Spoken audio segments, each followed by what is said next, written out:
Supreme court में 6 नौ तैनात मुस्तकिल जजेस और एक कायम मकाम जज अपने ओहदे का हल्फ उठा लिया। चीफ जस्टिस याहिया आफरीदी ने 9 तैनात जजेस से हल्फ लिया। दूसरी जानिब सिंध हाई कोर्ट के कायम मकाम चीफ जस्टिस मोहम्मद जुनैद गफ्फार और पेशावर हाई कोर्ट के कायम मकाम चीफ जस्टिस अतीक शाह ने भी ओहदे का हल्फ उठा लिया।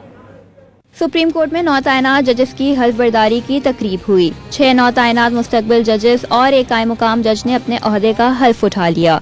I will abide by the code of conduct issued by the Supreme Judicial Council.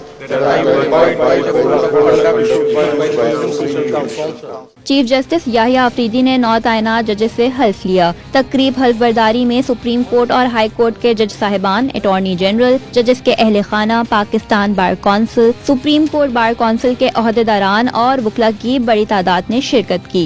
हल्फ उठाने वाले 6 मुस्तकबिल जजेस में justice Aamir Farooq, justice Ishtiaq Ibrahim, justice Shakeel Ahmed, justice Shafi Siddiqui, justice Salahuddin Panhwar और जस्टिस हाशिम काकड़ शामिल हैं। जस्टिस मियां गुल हसन औरंगजेब ने बतौर कायम मुकाम जज हल्फ उठाया। दूसरी जानिब गवर्नर हाउस कराची में मुनक्किद तकरीब में गवर्नर सिंध कामरान टिसोरी ने जस्टिस मोहम्मद जुनैद गफ्फार से कायम मुकाम चीफ जस्टिस का हल्फ लिया। ये कि मैं इस्लामी जमहूरिया पाकिस्तान के आइन को बरकरार रखूंगा और इसका तहफ़्फ़ुज़ और दिफा करूंगा।